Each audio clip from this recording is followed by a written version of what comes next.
কাজিৰঙা ৰাষ্ট্ৰীয় উদ্যানৰ চাৰিওফালে থকা ইকো চেনচিটিভ জোন বা ESZ হ্ৰাস কৰা হ'ব নেকি? আৰু যদি হ্ৰাস কৰা হয় তেন্তে ইয়াৰ প্ৰভাৱ কাজিৰঙাৰ বন্যপ্ৰাণী আৰু পৰিৱেশৰ ওপৰত কেনে হ'ব পাৰে? আহক সহজ ভাষাত বুজি লওঁ। প্ৰথমে জানো আহক ইকো চেনচিটিভ জোন বা ESZ আচলতে কি? সহজ ভাষাত ক'বলৈ গ'লে ৰাষ্ট্ৰীয় উদ্যান বা বন্যপ্ৰাণী অভয়াৰণ্যৰ চাৰিওফালে থকা এক ধৰণৰ সুৰক্ষামূলক বাফাৰ এলেকাই হৈছে ইকো চেনচিটিভ জোন। কাজিৰঙাৰ মূল ৰাষ্ট্ৰীয় উদ্যানখন সুৰক্ষিত এলেকা।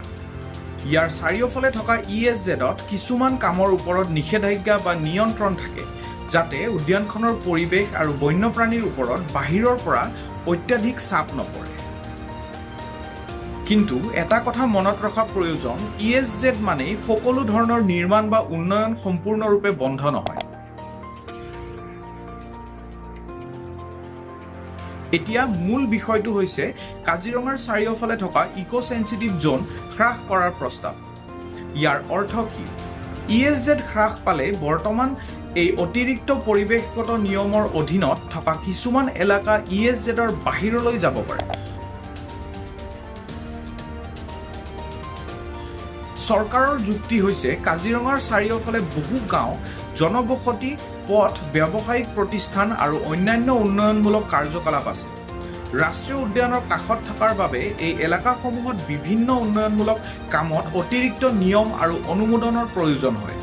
সেয়ে চৰকাৰৰ মতে বন্যপ্ৰাণী সংৰক্ষণৰ লগতে স্থানীয় লোকৰ প্ৰয়োজনীয়তা আৰু আন্তঃগাঁথনি উন্নয়নৰ মাজতো এক ভাৰসাম্য ৰক্ষা কৰাটো উচিত। কিন্তু পৰিৱেশবিদসকলৰ উদ্বেগো গুৰুত্বপূৰ্ণ। কাজিৰঙা হৈছে বানপ্ৰৱণ অঞ্চল। প্ৰতি বছৰে বানপানীৰ সময়ত পানী বৃদ্ধি পালে বহু বন্যপ্ৰাণীয়ে উদ্যানৰ পৰা ওলাই আহি অপেক্ষাকৃত ওখ ঠাইৰ সন্ধান কৰে। এই সময়ত ৰাষ্ট্ৰীয় উদ্যানৰ বাহিৰৰ বহু এলেকা আৰু ৱাইল্ডলাইফ কৰিডৰো বন্যপ্ৰাণীৰ বাবে অতি গুৰুত্বপূৰ্ণ হৈ পৰে। গড় হাতীকে ধৰি বিভিন্ন বন্যপ্ৰাণীয়ে এই পথ আৰু এলেকাসমূহ ব্যৱহাৰ কৰিব পাৰে। সেয়ে পৰিৱেশবিদসকলৰ আশংকা হৈছে ESZ হ্ৰাস পালে এই এলেকাসমূহত উন্নয়নৰ চাপ, মানুহৰ চলাচল আৰু নিৰ্মাণ কাৰ্যকলাপ বৃদ্ধি পাব পাৰে, যাৰ ফলত বন্যপ্ৰাণীৰ চলাচলত সমস্যা সৃষ্টি হ'ব পাৰে।